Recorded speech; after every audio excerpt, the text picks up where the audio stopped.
waa Alaaji Mbaye maa ngi leen di ziar. ñu fekk la Grand Théâtre nga boole géwél yëpp géwél yu ndaw yëpp. waay ngay préparé événement bu mag. première édition la wala deuxième édition. waaw bii moom mooy première édition bi. bii mooy première édition. rendre hommage Alaaji Doudou Ndiaye Coumba Rose. festival bi mu ngi tuddi festival Faki. festival Faki. Faki.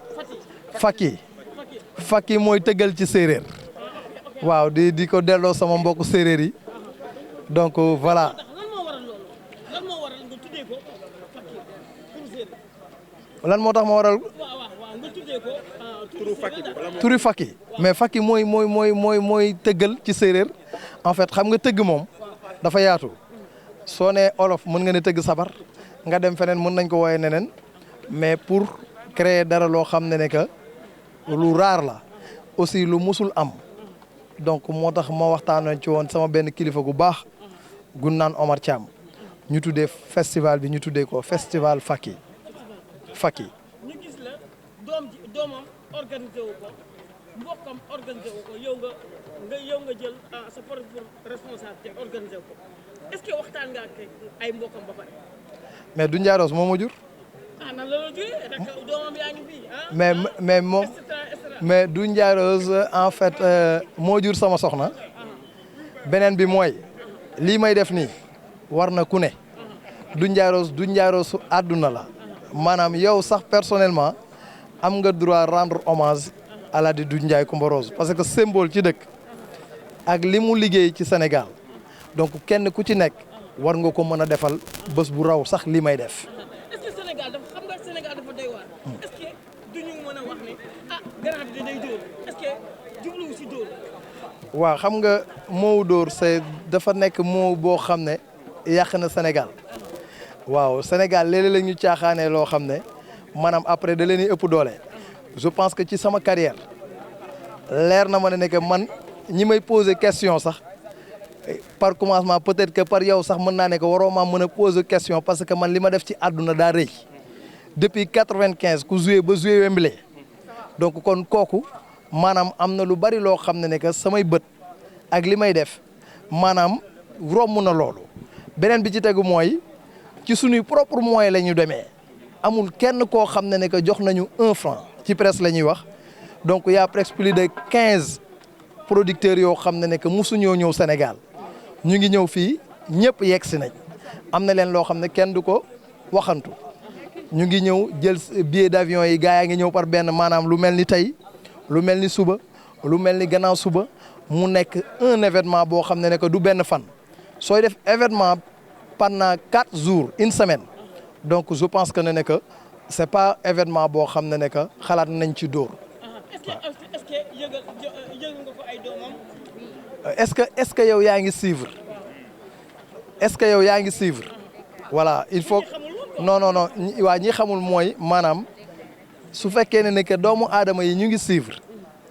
man doomam laa ay doomam ëppale wuñ ma ci moom moo jur sama soxna moo ma may soxna ànd nañ fu ne ci àdduna bi et festival bi dafay commencer le 19 novembre fii ci Grand Théâtre beneen bi ci tegu mooy à partir de le 24 ñu ngi Kaolack sama dëkk may rendre hommage sama grand frère bi nga xam ne moom moo njëkk a tëgg musique ci Sénégal fii muy Aziz Seck di rendre hommage sunu taaw Vieux Seck mooy le 24 semaine bi ci tegu le 25 avec Souleymane Faye le 26 avec ay Ngaaka Blindé Fata Rifou ak sama yeneen rakk yi nga xam ne que ñu ngi Kaolack non mais en fait c'est même pas même projet là waaw projet bi sooy wax soo débuté Grand Théâtre da ngay continuer par rapport que fi mu jëm donc munoo wax Grand Théâtre ñu àgg fee benn projet la muy projet boo xam ne que lépp ci même projet la projet Faki donc moo tax ñu ne Sénégal ñëpp ñu ngi ci invité ñëpp. non invité bi dafa xaw a des parce que dañ fay gis ay façon tëggkat tur bu nekk da nga faa jël dem fa jël da nga dem jël tur bu Sidi jël fa Abdou Salah ak waaw ak xaw ma nu mu tudd Abdou Salah ak Alou Sifsi nga dem fee si El Hadj Keita jël fa Ala nga dem fee xaw ma si Thiat Seck jël fa. mais looloo tax. mais lan moo tax dem fa Faramareen jël fa kenn. voilà dama ne xam nga man su may wax ci presse si quelqu'un bi nga xam ne que lépp lu may wax rek dafay nekk lu may ñeme en fait man damay yaatal loolu la ma yàlla bindee ki may defal bés bi di El Hadj Doudou Ndiaye Rose dafa yaatal et Abou Salah mi ngay wax. ak Abbas ak ñeneen su ma lum ba ci ñoom Alou Sips maag seen papa ñoo bokk ndey ak baay ak Babacar donc kon loolu mooy xanaa ñaan gi nangu na la ma doon ñaan ak la ma doon liggéey ci musique tey yàlla sottil na ko ba ñoom ma mën leen a jëlee ñenn ñi Kaolack ñenn ñi feneen et puis c'est la famille soo nee famille jërë-jërë da nga naan 5-5 soo nee 5-5 da nga naan kër du Ndiaye Rose parce que àdduna bi il faut que nit ñi comprendre que ne que du ay Faramareen wala lii ñun ñëpp benn lañ sooy xool non attends déglu ma Mbaye uyu ma Mbaye soo ma bëggee laajte da nga may déglu ma répondre la par respect ok man xale nga man maa la mag soo may laaj question da nga may laaj question boo xam ne que da nga may laaj correctement ma tontu la correctement ok d'accord donc bi ci ndëkk mooy ñi ngay wax ñooñu ku mel ni Xaali Mbay Dogo sama rakk la mu ngi woon ci yoon bi ku mel ni Cheikh Anta ñi ngay wax ñooñu maag ñoom ñoo bokk ndey ak baay samay rakk lañ ñooñu nit ñu ma jox cër lañ ñoom it ñu jox ma cër lool bés bi c'est pas bésu Bakane Seck bésu askan wi la donc bés bi nga xam ne que képp ku toog rek sa kër nga gis bés boobu rek war nga cee gis sa bopp et donc je pense que ce qui est important mooy c'est benn projet bu diis la y a personne boo xam ne que jox na ma 1 franc moyens yëpp ci sama poche la jógee donc laajuma ko ma sàmba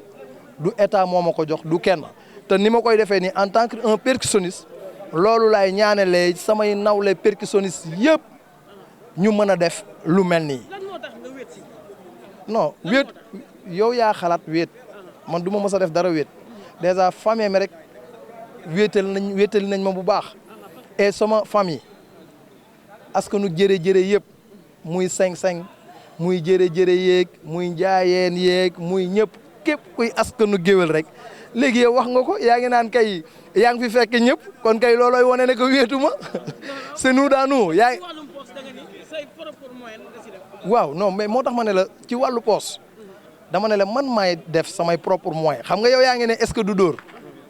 est-ce que ñun toll nañ fu ñuy dóoree ñun dañoo dëkk ci réew mi di ñaan yàlla ku ñu dajeel siggi di la xool c'est dommage que ne que peut-être que yow dóorkat nga moo tax nga may laaj moo dóor c'est kii yow. mais est-ce que tamit yaa ngi xaar autorité yi daal di ñëw ci non mais bien sûr du Ndiaye Rose tey jii bés bi ñuy def donc ñu ngi ko tuddee président Macky Sall ndax munoo def grand théâtre dara te tuddoo président beneen bi ci des mooy Marème Faye Sall moom lañ ko marraine beneen bi ci des sunu magu bopp Pape Demba Bitèye moom lañ parrainé bés bi donc c'est des mënuñoo def lenn te dëkk soo ci nekkee foog nga am ay kilifa je pense que kilifa yi nga xam ne que ñoom ñoo nekk ci dëkk bi ngànk dëkk bi kenn ku ci nekk wax nañoo ak ñoom et ñu ngi tàllal ñëpp loxo képp ku ci mën a jàpp nga jàpp ci. est-ce que tamit mën nañu xaarandi ay artistes yoo xamante ne mën ngeen ay artistes invités yoo xamante ne. non mais bari na artiste du ma lim di ma invité naa ñëpp de toute façon ce qui est important Pape Diouf mooy tëgg guddi gi waaw donc en dehors de Pape Diouf invité naa artistes yëpp artiste bu am jot bés boobu ñu ngi lay invité naa sumay mag yëpp samay kilifa yëpp ku mel ni El Hadj Baba Maal ku mel ni Youssou Ndour Omar Pène Ismaïla Lo parce que ñooñu ñooy suñuy xalifa ah donc maa ngi invité sama rak yëpp ay ñoom Waly Sidi bàyyiwuma su ma limee juum parce que ñëpp sumay xarit lañ donc bés boobu bésu askan wi la. ah nga ñu gis ni nga jiital si Kora. waaw non mais Kora sama fils la. yaa ngi wax léegi moo tax li tax nga ne ma damaa wéet yow yaa ngi may laaj question yoo xam ne que Kora fu mu nekkoon du ci Kumba Gawlo donc je pense que yaa ngi wax keneen ak keneen et c'est la famille Mbaye ñun ñëpp tëggkat sabar yëpp ngay gis fii ci Grand Théâtre wéetuma samay mbokk kenn du ma seetaan ñëpp ay génn c'est nous dans nous ah. Youssou Ndour est-ce que dugal na si loxo. ah Youssou Ndour parce que fu ñu toogee foo toogee da nga naan Youssou sama grand la sama mais yaa ngi seetaan TFM waaw maa ngi seet. yaa ngi gis publicité bi waaw maa ngi seet. du 1 franc bu ci dugg génn sama poche dem fa kon kay loolu mu ngi mooy jàppal mooy ndimbal ak ban. en tant que artiste mag yow nga doon ko xamante ni ku Sénégalais yi ràññee la. nan nga gisee léegi musique léegi. non je parle pas du ma bëgg a wax ci loolu fu mu nekk nii ku may laaj da nga may laaj sama carrière tey du bésu wax am naa conférence de presse boo xam ne dinañ ko def fii séance d'écoute sama album international le 14 dinañ wax presse bi yëpp le 15 du moins dinañ wax presse bi yëpp ñi ko war a liggéey ñu ngi ciy liggéey et tout dinañ woo ñëpp askan wi ñu ñëw déglu exactement fi ma toll.